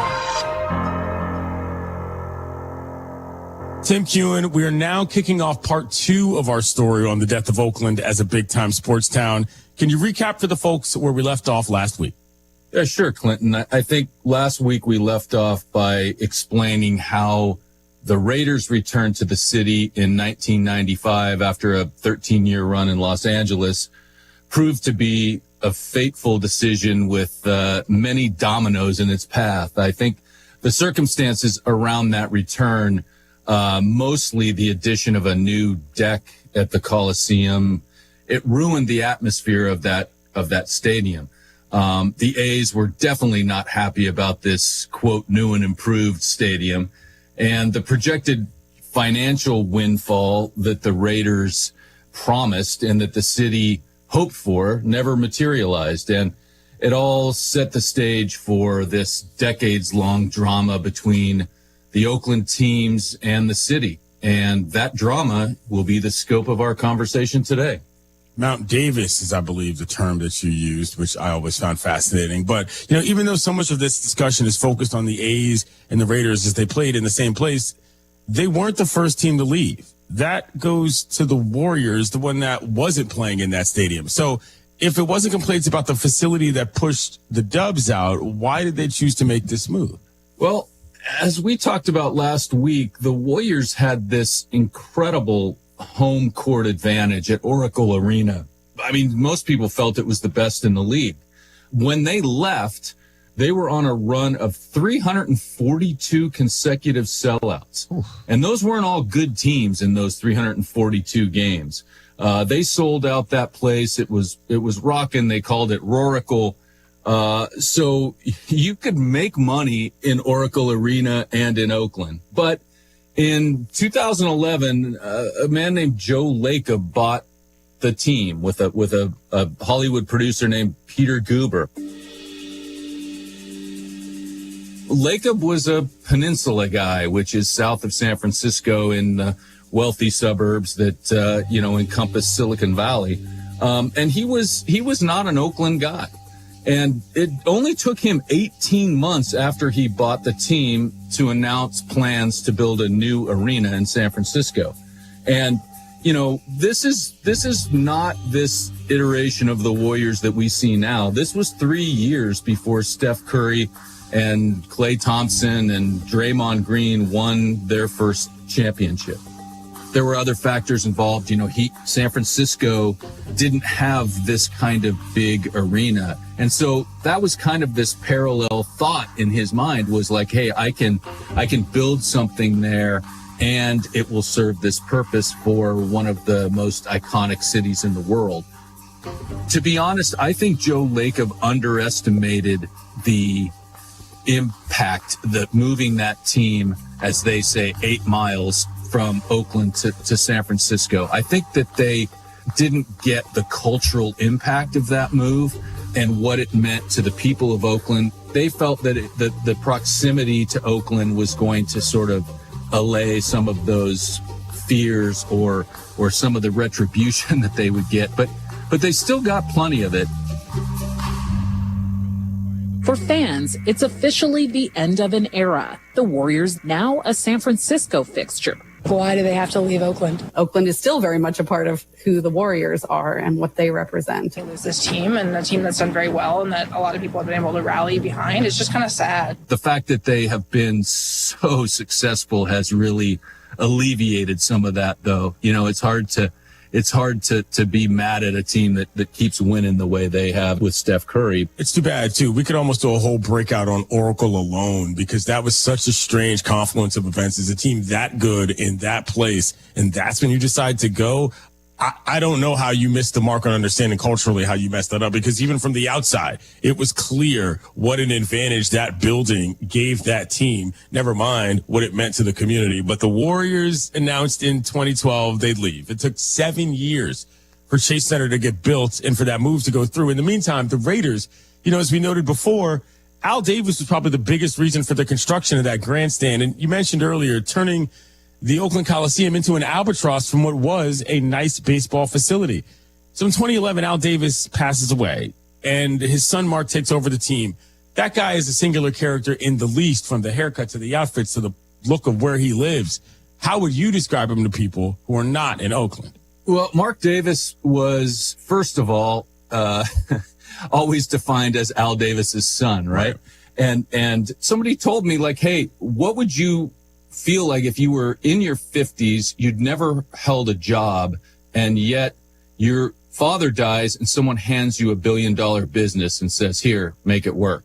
That was the Mark Davis. I mean, Mark Davis had, the funny haircut. He ate at P.F. Chang's in Walnut Creek every day. He drove a minivan with a personalized Raiders license plate. I mean, there's always this perception of him and his family as being, a little bit of a carpetbagger, right? Like they didn't ever have both feet, to coin a phrase or steal a phrase, rooted in Oakland. They were always looking for something better, somewhere else that could further the Raider brand. And, there's a sentiment, probably with some validity to it, that the NFL kind of took Mark by the hand and led him to Vegas. They did a lot to really make that move happen. They wanted Vegas. Goodell wanted Vegas. And, this was if Oakland was the problem, then Vegas turned out to be the solution. NFL owners, of course, yesterday voted to move the Oakland Raiders out of the Bay Area and to Las Vegas. And emotions have been ranging from indifference to anger. I could cry right now. I feel helpless. It's heartbreaking. We're done, man. we're done. We're not going to follow you guys to Vegas. This is it. You guys did us dirty on this one, okay, because you took the money and ran. You took the money and ran when there was a... So that was how two of these three teams came to leave Oakland. You know, the fans weren't happy about it. The two ownership groups, they had a plan that was lined up. Firm commitments, financing ready to go and build new stadiums in other cities. The A's, on the other hand, that's a different story. Where would you start that tale, Tim?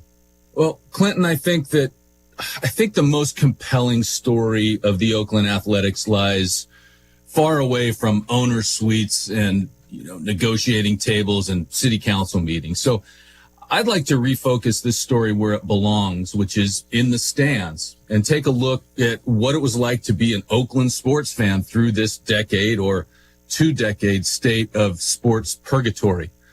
And, through reporting this out, I spoke to many fans. I've known a lot of them for a while. And, there's one guy that I spent a lot of time with whose personal story really mirrors the story of the A's quest to get a new ballpark built in Oakland.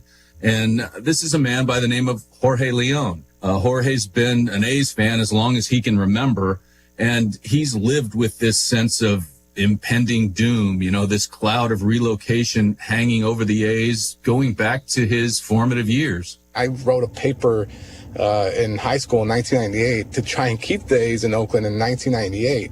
So it's always been in the back of my head where, like, if the A's were always going to the playoffs, I would tell my friends or my family, like, that's good, but I'd rather them stay in Oakland. And Jorge has kind of always had an activist streak in him, which would become a key inspiration for the path he eventually chose to walk here when it came to his fandom for his local teams. Oaklander, for some reason, is born with these roots of activism. You look at the Black Panther movement, the Brown Berets. I mean, everything that sparks anything in the nation. In high school, I led a lot of walkouts because of the war in Iraq, and everyone says, well, why are you doing it? They don't listen to you or whatever. I tell them, like, hey, I'd rather do something than just sit on my ass and not do anything at all. When did that propensity towards activism intersect with him actually being an A's fan? Well, I think that, Jorge started looking at what was happening to his team and to its fans. And one aspect that I think kind of galvanized his activism came in 2005 when the A's were sold to Lou Wolf and John Fisher. And Lou Wolf was a local real estate developer, and he actually ran the team for many years as the managing partner. But John Fisher has always been the bigger stakeholder. And Fisher's money came from his family. His parents founded the Gap clothing store. So he's not that much different from Mark Davis in the way that he came about his wealth. But once Wolf and Fisher took over, that's when talk of moving kicked into higher gear. That was when Jorge sort of began to find his true calling. The day I realized that was probably when they were trying to move to San Jose. Spring training is only 2 weeks away, and the Oakland A's are still fighting for the right to move down to San Jose. And now the city of San Jose is suing to allow the A's to relocate there. The sign that I put up was Lou Wolf lied, he never tried.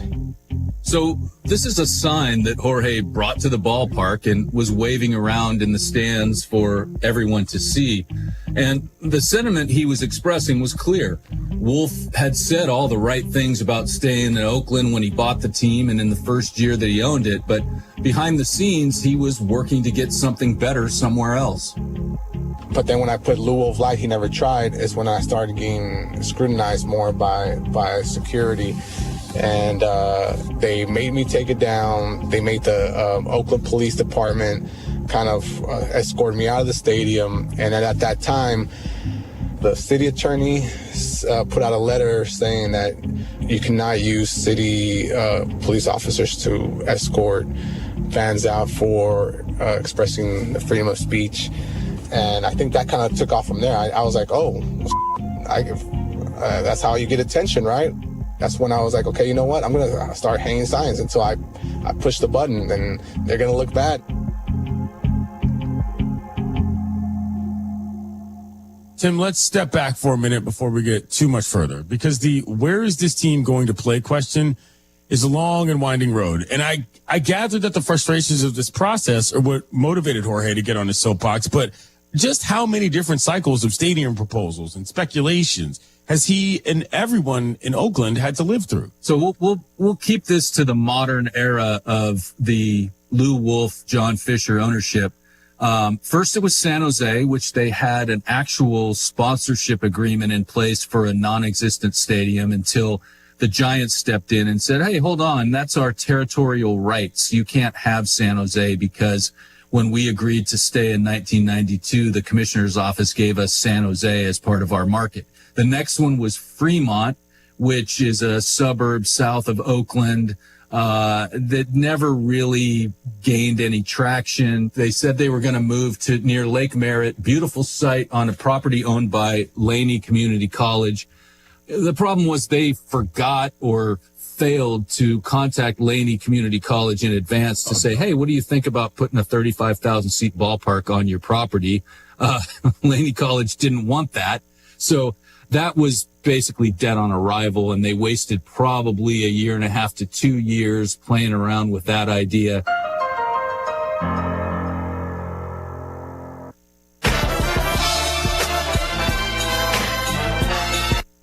Are you ready to make a difference for the environment while helping the visually impaired at the same time? Then donate your vehicle to Heritage for the Blind today by calling 1-800-983-6530. Every donated vehicle will either be properly recycled in an eco-friendly manner or given a new life through reuse. Donating your vehicle is easy. Simply call 1-800-983-6530 and Heritage for the Blind will do the rest. They'll even arrange for your vehicle to be picked up at no cost to you. And for a limited time, when you donate your car, you'll receive a $200 restaurant voucher and a 2-night, 3-day hotel stay at one of 50 locations. Call 1-800-983-6530 right now to schedule your vehicle donation and make a positive impact on the environment while helping others. Heritage for the Blind, where every car donation counts and every person makes a difference. Call 1-800-983-6530 now. This advertisement is paid for by Heritage for the Blind.